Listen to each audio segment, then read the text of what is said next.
இன்று April 28, 1945 Mussolini, Clara ஆகியோரை Italy கட்சிக்காரர்கள் இன்று சுட்டுக் கொன்றனர்.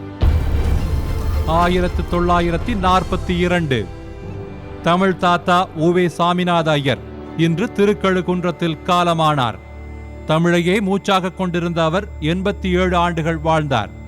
அந்த காலகட்டத்தில் 87 நூல்களை எழுதி நமக்கு வழங்கியிருக்கிறார்.